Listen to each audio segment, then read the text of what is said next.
off on doing this, but it's something I really wanted to do. Okay.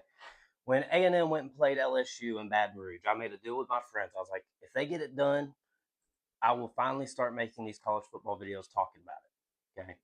And I've been wanting to do it for a while. And then A&M trotted into Baton Rouge and made it Kyle Field East. And then I was like, it's time. So since then, I've been making videos talking about college football, giving breakdowns, giving recaps, telling everybody kind of what I think.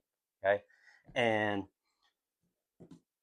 I hadn't done one thing though. I haven't made a video about my favorite team, the Texas A&M Aggies. Okay. And I held off on doing it just because we're in the middle of college football season.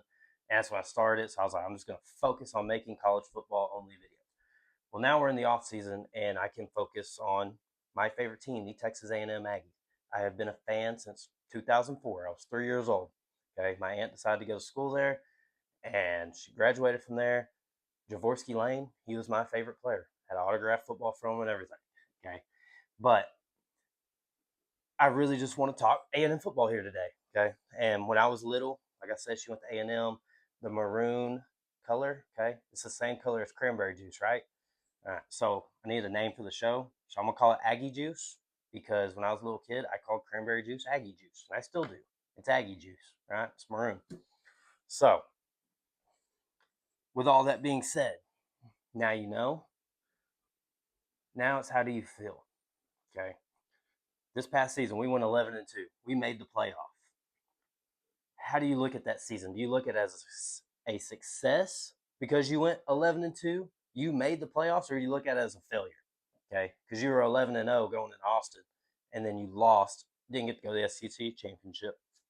Sorry, and then you get the home playoff game versus Miami, and you score a whole 3 points at home in the playoffs and lose. Okay, and there's multiple ways you can look at this, and I see both sides. All right, and I kind of meet in the middle ground of it. Okay, so if you look at the season as a failure, okay, you see, yeah, we were 11-0. And then SEC championship on the line versus Texas once again for back-to-back years, and you lose. All right, and then you go to the playoff. Okay, we missed out on the SEC championship. We lost to our rivals, but hey, we got a home playoff game versus Miami. Okay, and I know there was a lot of different feelings on Miami. I was personally very high on Miami, but I still thought A&M should win this game. And even watching the game, I felt like they should have won this game, but they didn't. Okay, they did not get the job done. And that brings you back to the whole we have been a sleeping giant, so to say. You have everything at Texas A&M to succeed. Okay, you have the facilities, you have the money, you have the state of Texas with its recruiting. You can do whatever you want at A&M to succeed. And Jimbo, at the end of the day, Jimbo did not succeed. His best season was the 2020 COVID year. Kevin Sumlin had all of this, okay, and he had Johnny, and then what did he have after? Nothing, okay. There's been no true success at Texas A&M, and if you're saying there is, there hasn't, okay. Like we have been Texas 8-4, and now you're finally in a position to change that, okay. And you lose to Texas and you lose to Miami, so it makes you kind of feel like, are we stuck? Are we still in that same thing? Can we ever be one of those teams? Can we ever be that powerhouse? And when you lose those games, it makes you feel like, damn, are we not going to be? And that brings me back to is the season a success? All right, because you did go 11-2. Okay, you were ranked top 10 majority of the year, and you made the playoffs. Okay, you put yourself in a position that A&M has not been in. Okay, our last national championship was 1938. This was our best shot to win one since then. You're changing the narrative. You look at it as a success, that means you're changing the narrative. You have changed A&M. Did you get the job done? No, but you put yourself in a position to change things. And it's only year 2 of Elko. So, I mean, you can look at, we are 11-0. 11-0. I haven't said those words ever in my lifetime. Texas A&M was 11-0. And then splat. You got, I mean, yeah, Texas punched you in the mouth. Miami punched you in the mouth. But at the end of the day, you went 11-2 and made the playoffs. So there's reason to look at it as a success because what were we last year? 8-4. Okay, and then you had the bad years to bad 2 years to end Jimbo's tenure. So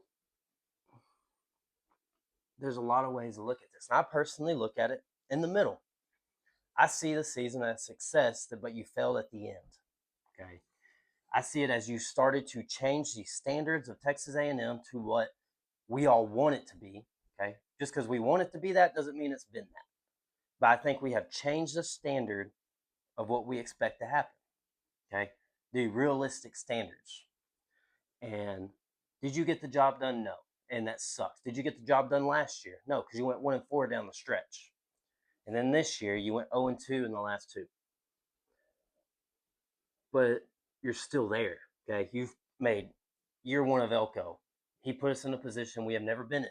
You had a chance to go to the SEC championship if you beat Texas, but you didn't get the job done. Okay, well then year two,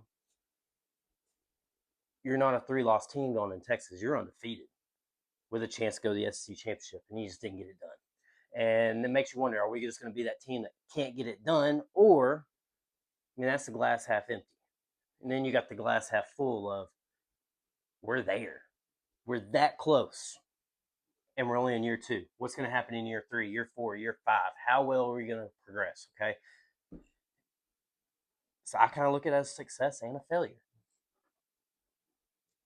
It was a successful season, but you failed when it mattered most.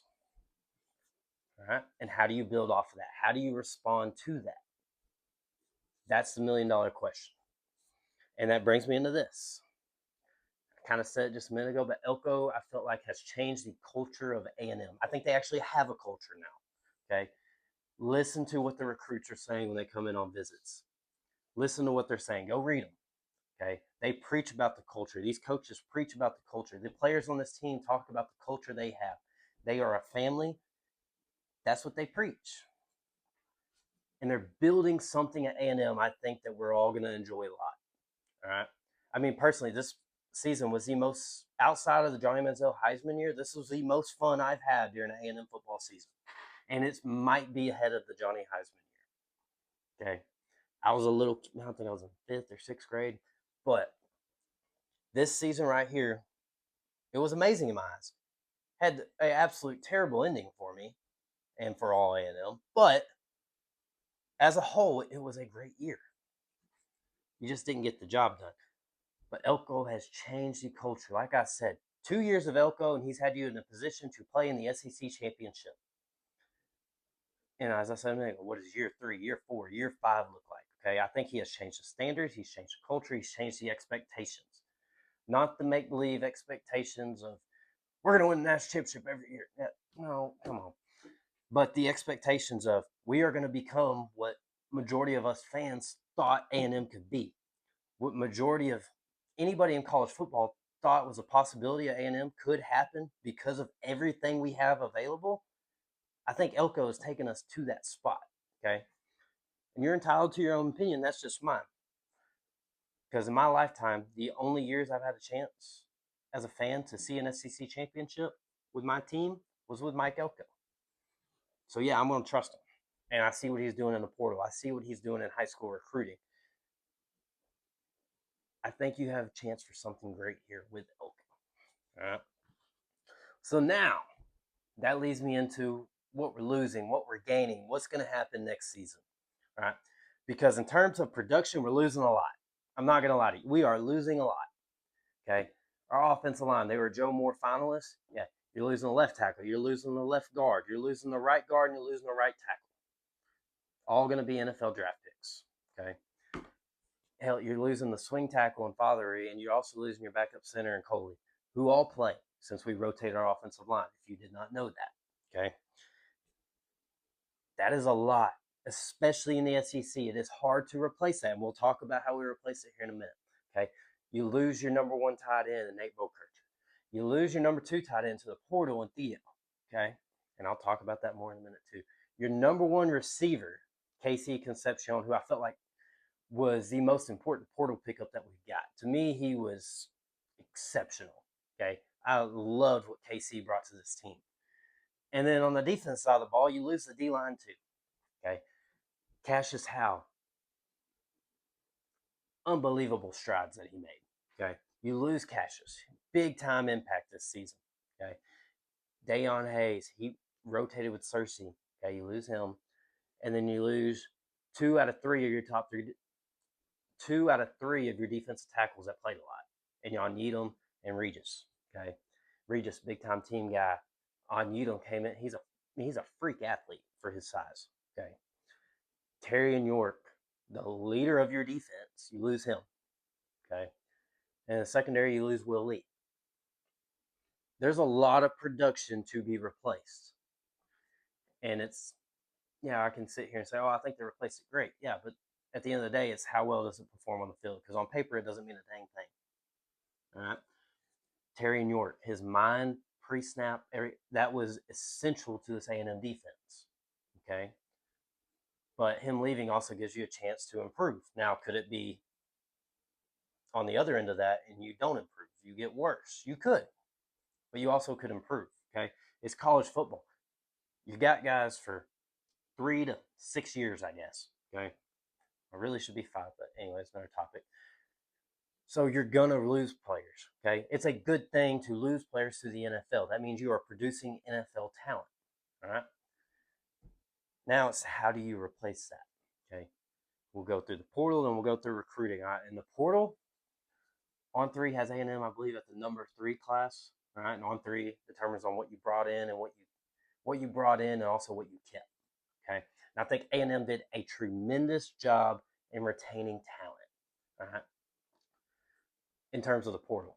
All right. Did you get Basantis back? No, he went to the NFL. York went to the NFL. You could have benefited greatly from them coming back, but it's their time for the pros. Let them go. I agree. I don't blame you. Okay. And now it's how do you replace them? Okay. I talked about the offensive line in the portal. Offensive line, how we replaced, we brought in 4 bodies. Okay. You got Tyree Adams, you got Cohen Eccles. I feel like that's your possible left tackle and left guard. And then you also bring in Trevon Ball and you bring in Wilkin Formby. Okay. If I had to project the starting lineup right now, it's Adams, Eccles, Naboo, Ball, and then Formby in that order from left to right. Okay. And I'm not going to say that they're just going to win the job. Okay. Because you do have some young talent here. You have a 5-star, I guess he's going to be a redshirt, and Lamont Rogers. All right. You got Lamont Rogers going in year 2 as a 5-star. What can he bring to the table? Can he beat one of these guys out, whether it's a tackle or guard? I know he has a tackle body, but he has been shown at guard some back when they did the high school all-star games. Okay. And then depending on where A&M also wants him. You have Ashton Funk. You have Robert Borden, who played some snaps at left tackle and right tackle. Okay. Can one of those guys push one of these incoming guys to take their spot? Okay. Because the belief is just seeing them come in is that they're going to start. But can they beat these guys out? The younger guys. I mean, you've had like Lamont. He's having his first like true full off season as a Texas A&M Aggie. I mean, there's a lot, and let's just say the portal guys are the starters. I feel like it is a high risk, high reward group. Okay, that LSU offense line it wasn't that great. Okay, the Alabama offense line they had their ups and downs. South Carolina didn't have the best offensive line either. Okay, and our whole offensive line is built off guys from those 3 teams. But an offensive line is not created by one person in terms of how good they are. So it's a collaborative effort of a five-man group. Okay. And we've seen it when we had Adebayo here as an O-line coach, how bad offensive line was. And then just from the last year of Jimbo to the first year of Elko, how big of a jump. These same exact guys adding Armaj Reed Adams, you added him, and then the rest of the group was all the same. You didn't add anybody else to that group. They were all from Adebayo's group. And you saw the offensive line jumps, leaps, and bounds from what they were. So now we're going to bring in these guys who are from bad offensive lines. Yes. but now they have the potential to be our day one starters. So how does Adam Cushing and this rest of this coaching staff get these guys ready to go? Can they develop them very quickly? Okay, I've seen them do it once. All right, and then these body types of these guys, Tyree Adams is 6'7", 300 plus. Wilkin Formby's same type. Okay, they have true tackle bodies. I know Formby played right guard for Alabama too, but from what I read, they expect him to play right tackle for A&M. Okay, so two true tackle bodies there. All right, and Cohen Eccles, an athletic interior guy. Trevon Ball, big body guard. Okay, 3-year starter at South Carolina, and then you got Martin Abu coming back. Okay, and I mean I think that's essential for this offensive line. At least you have the center who does the most communicating. He is back. I think that is big. Okay, now in terms of the rest of the offense on what we added, tight end wise, I'll get to wide receiver in a minute because I know y'all would love to hear about Horton. But tight end, you bring in Houston Thomas and you bring in Richie Anderson. Okay, Houston Thomas more the pass catcher, and Richie Anderson is, from what I have read, okay, I haven't really watched a lot of Fresno State, but from what I have read, Richie Anderson is a Nate Bokercher type. Sorry if I butcher your name, Nate. It's hard for me to say it, but which I think is great. All right, and then go down just like I talked about the offense line, how these young guys compete with these portal bring-ins. Keoti Armstrong, all right, Keoti Armstrong, and I went to that spring game and I seen him. I was like, holy crap! And he was right out of high school. Okay, he had been on campus for 2 months at that point, and now he's had a full off season in Texas A&M going into the next season. Can he be the starter at tight end? Okay, because he's a physical freak, an athletic freak. Can he push these guys who Houston Thomas multi-year starter, Richie Anderson came starting from Fresno State? Can Keoti push them and beat them out? Okay, I love the competition factor. All right, and now we go over to receiver. What is one thing that kind of held back this A&M offense? We didn't have a big receiver, and that's not taking a shot at Mario Craver, KC Concepcion, ABR, but it's not taking a shot at any of them. We just didn't have a big receiver. Okay, you did not have that true X receiver. And now you bring in Isaiah Horton, who brings you that. He is 6'4", 200 pounds. He is your X receiver. He is your big-bodied receiver, your jump ball goal line guy. He is that type of player. Multiple big catches for Alabama. You saw the 50-something yard touchdown when he was a freshman at Miami. Okay, I think this is a huge pickup. It could be. I'm not going to say this offense could be. I mean, offense was electric last year, but we got held back. Okay, and it could be better. It could be. If this offensive line sets high risk, high reward, if you get the high reward part of it, Marcel Reed takes a step. Now you got the big body receiver in Horton. You got the speed, elusive threat in Craver. Okay. And then you got ABR, who started to flash a lot towards the end of the year, or about the midway point, I would say. Bussy, how much more involved can he become? Okay. Jerome Miles, he could also be, I mean, he's 6'3", 220, Utah record holder for the 100-meter, big and can fly. Okay. Can he stay healthy? Okay. So I really do like what we've done on the offense side of the ball. Like I said, offense line, high risk, high reward. I think we're going to have some growing pains. But if it clicks, man, that could be special. Okay. Because, we'll talk more on it in a minute. Okay. Now, the defense side of the ball. I love what we did on the defense side of the ball in the portal. And like, well, we didn't get no big name. I don't care. Okay, go turn on the tape. Anto Saka, I'm going to talk about him all off season. Okay, I think he's your Cassius Howell replacement. That dude is an athletic freak. He just needs a little coaching. Give him a little coaching. Turn on his film. Okay, he can bull rush you and he can run by you. Has he been the best at using his hands? No. E-Rob's going to get after him. I'm very positive of it. And I think he could be he is like a first round body type, athletic trait type of player. Okay. Can he take that step with the Aggies? He started for Northwestern. He got banged up. He played hurt for the majority of the year, and he still had 4 sacks. Okay. What does A&M get out of him? I think that is the biggest pickup out of this entire portal for A&M. Anto Saka. Okay. I think he's going to bring a lot of production to Texas A&M football. And if he doesn't, call me out on it. Go for it. I think that's your biggest pickup. But he ain't the only one. Okay, Ricky Gibson from Tennessee. You lose Will Lee and you get Ricky. All right, he's hurt all year. Didn't play for Tennessee. That's a playmaker out at corner. You got Ricks and you got Gibson as your 1-2 at corner. I'm going to assume it could even be an upgrade. All right, and then you bring in Tawfiq Byard from Colorado. Okay, stud at stopping the run as a safety. Then he had to play out of positional. He's not a big guy. Okay, 5'11", 190 pounds, and he was playing in the box at Colorado, making plays. Okay, there weren't a lot of bright spots for Colorado football this season, but he was one of them, if not the main. Okay, and Coney from Tulsa. All right, you needed a run stopping line, a true run stopping line. They bring that in from Tulsa. Okay, a lot of production from him. Can he replace York fully? Okay, can Noah McHale push him? Okay, I'm gonna go down the breakout players in a minute, so I'm gonna try to hold off on talking about the younger guys. But you could have Sanford and Coney. Okay, Tony, he can blitz. He can do everything York does. I don't know how well mind wise he is. Okay, because I don't know the guy. I haven't watched him play for A&M team. Okay, imagine if he could bring that pre-snap type ability that York did, and then you factor in the fact he's 6'3", 240. Okay, it's no shot at York, but that's a whole different body type that can shut down the run. Okay, he's built to stop the run. He is built to stop the run. He's built to blitz.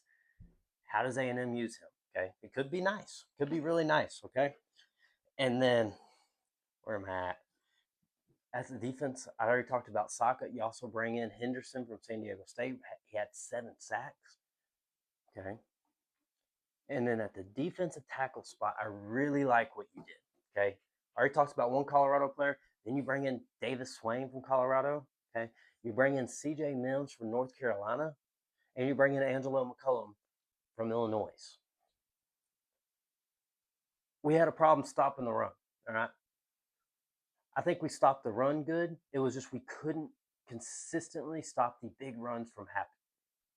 Like we kicked Missouri's butt, and go look at their rushing stats that game. We gave up multiple big runs. Big runs plagued this A&M team all year. Okay, so now you bring in 3 big body nose tackles.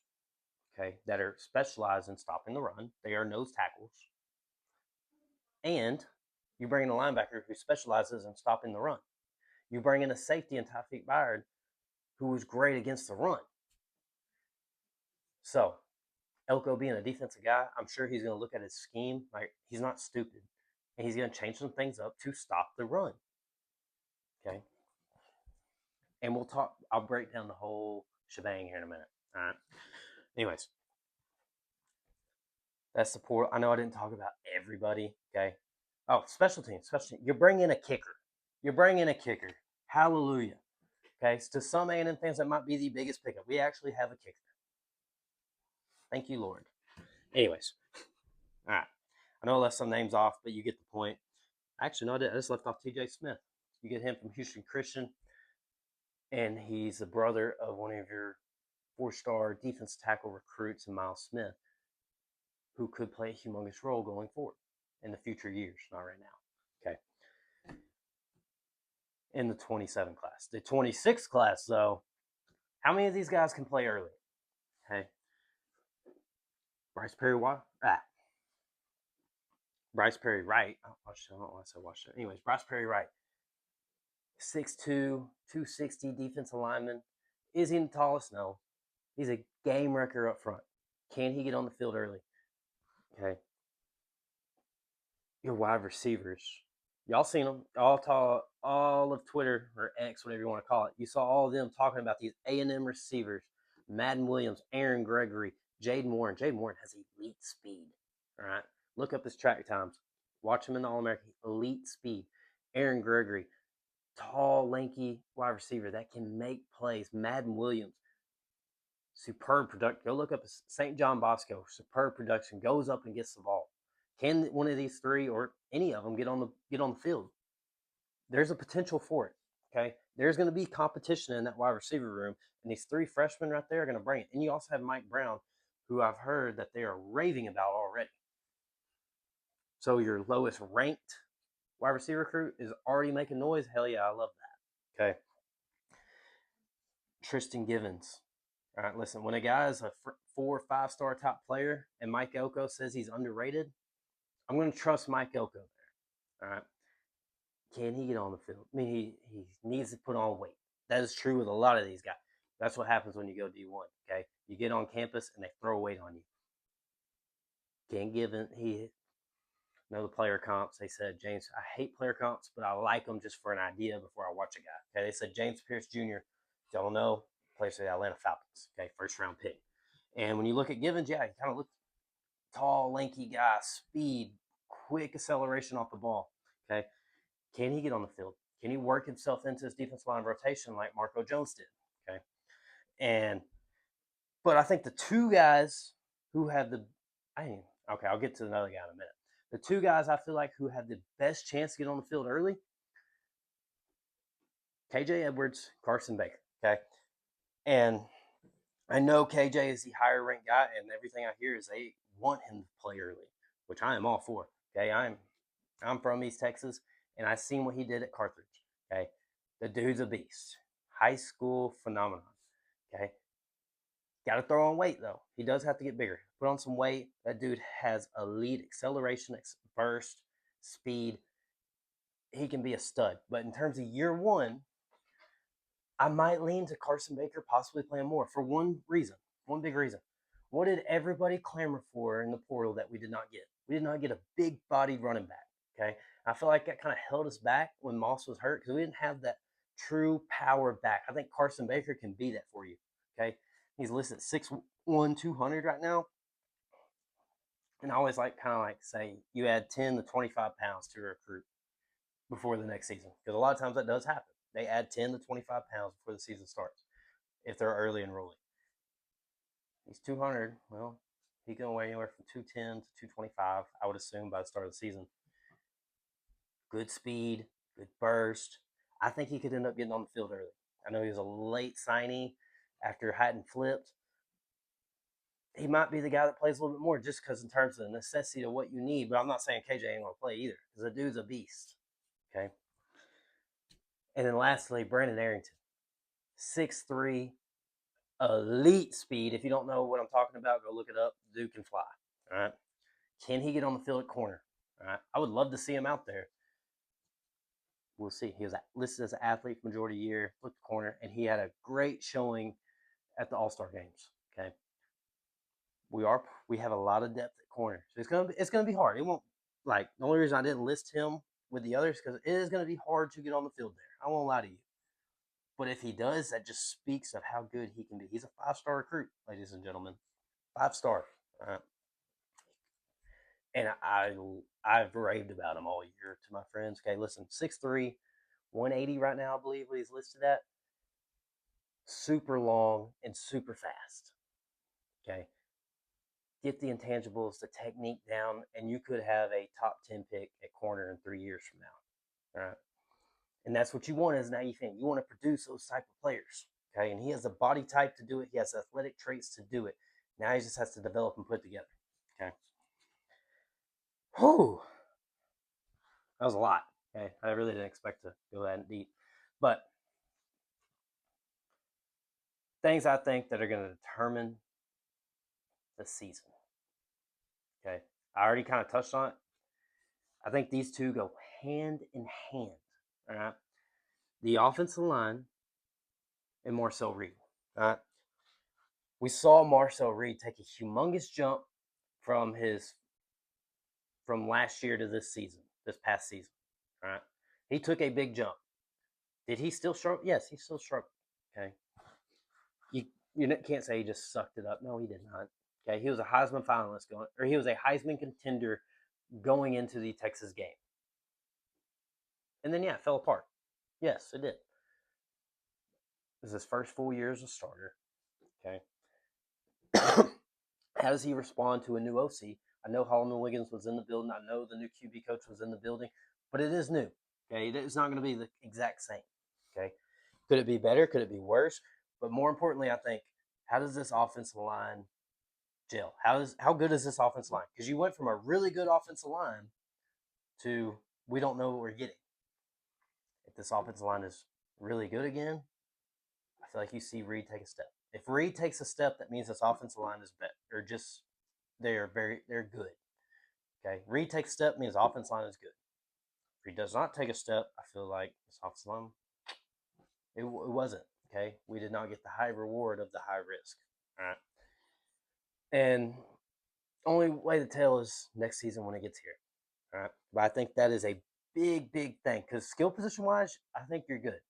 Okay, I know we talked about we didn't get the big back. Okay, but you got Ruben Owens, you got Jamarian Marr, you got Ryden, you got KJ Edwards, you got Carson Beck. You have backs, okay, that can do a job. Elite traits, all of them are different style backs. It could be very fun. It could be a very fun backfield. Okay, at wide receiver, electric speed in that room. Now you got the big body guy too. Okay, you got a gadget guy in Bussy. You have all the weapons at skill position to succeed on offense. But I do think it all comes down to the offensive line. Offensive line and Marcel Reed. Marcel Reed takes a step. You could be looking at a very fun A&M year. And the reason I say that is because it's defense. I really love this defense, okay? I think the potential of this defense is skyrockets over what we just had. And I thought we had a pretty good defense, except versus giving up big runs. Okay. For the most part, our defense was pretty dang good. We just gave up big runs. Okay. And that stabs you in the heart. I think that's going to be fixed. Okay. Marco Jones. All right. It's touched on a little bit earlier. He could be your next great developed pass rusher from Texas A&M. All right. You've had the Miles. I'm not saying he's Miles Garrett, but the Von Millers, Miles Garrett, Marco Jones could be the next one. He could be. All right. You're producing a first or second round pick in Cassius Howell. Okay. Now you bring in Anto Saka. Could he be that? Marco Jones, if he developed, he has the athletic traits. He has the body type. He has everything to be that. How well has he developed? Okay. Because he also has elite speed. I don't know if y'all seen that. I see him chase down a running back 20 yards down the field. Okay. He could be.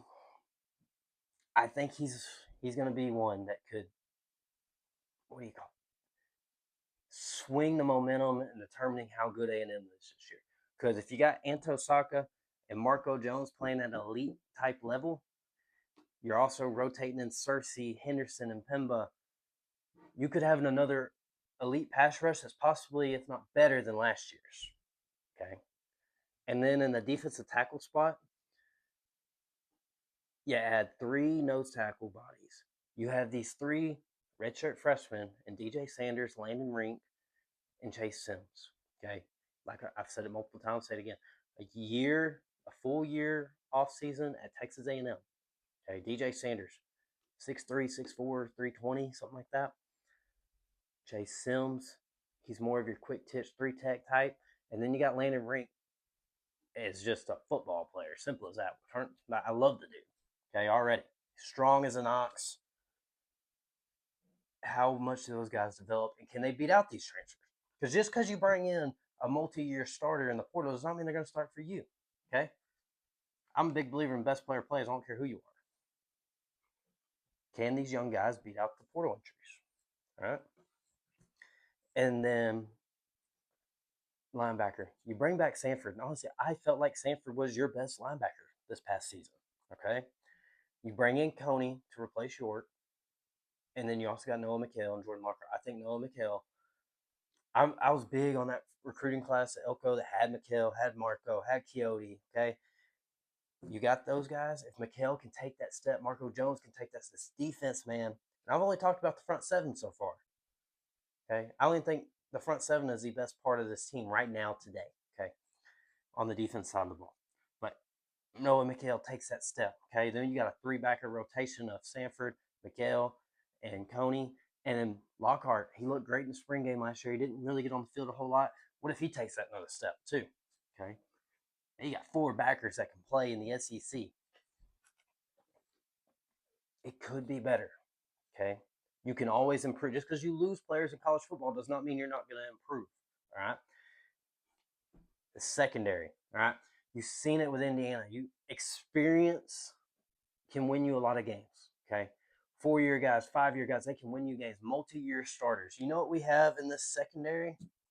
Multi-year starters with a lot of experience. All right. At corner, Des Ricks. Okay. Basically a 2-year starter at Texas A&M. Going into year 3 as a starter, his year 4 of college football. Ricky Gibson, start or 2-year starter at Tennessee. He gets hurt this past season, but he was a starter. Okay, so we'll just say he's going into year 3 as a starter in college football. Year 4 in terms of total years. Okay.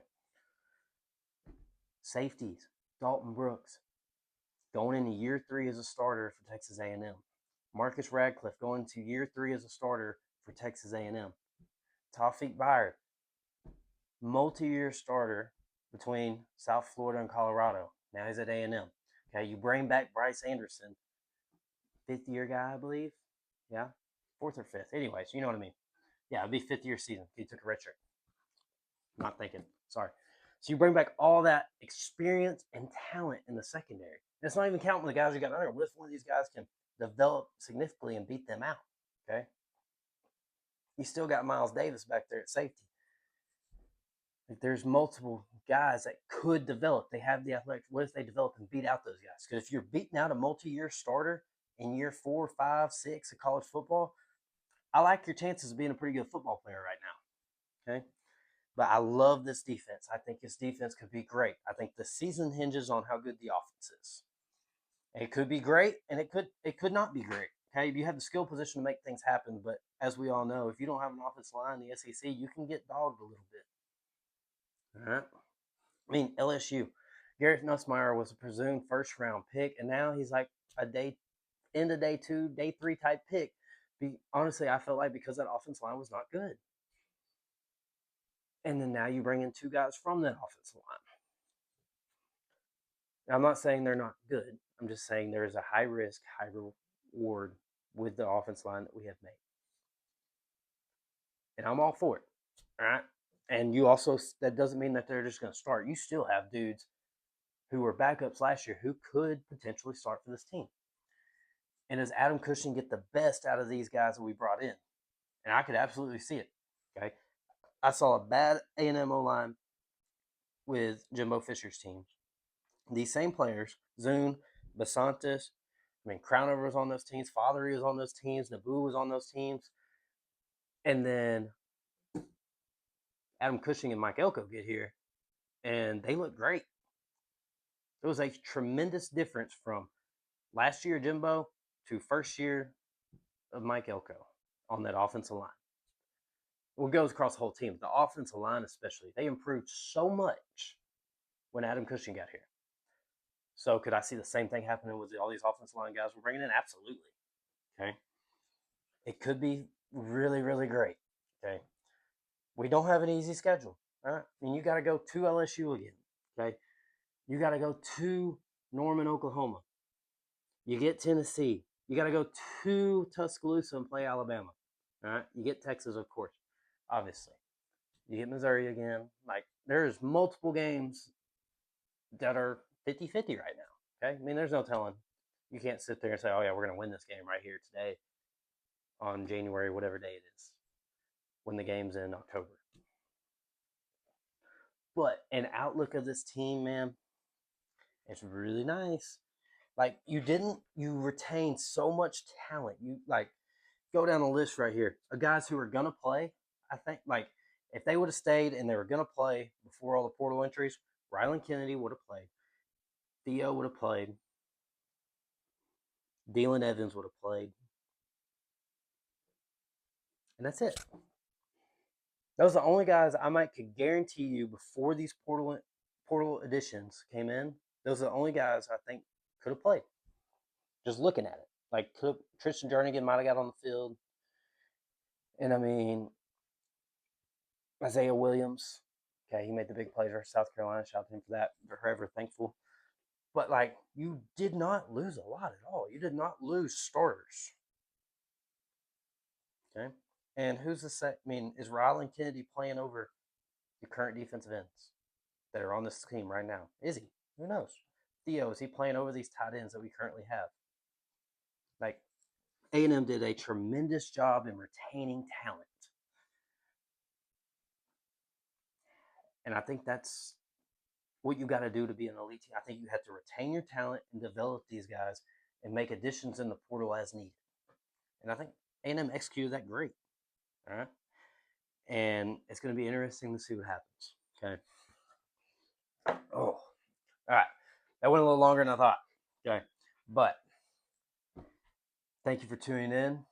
The first episode of Aggie Juice is done. I'm going to try to drop one of these every week. We'll just talk A&M football. I promise the next ones won't be as long. All right. I'm going to end up breaking down the portal class player by player. I'll break down the recruiting class player by player. All right. And I can't wait until August, September. I cannot wait till football season, man. Football is my favorite sport. If you haven't picked up on that yet. Yeah. But thank you for tuning in to the first episode of Aggie Juice. Giggle.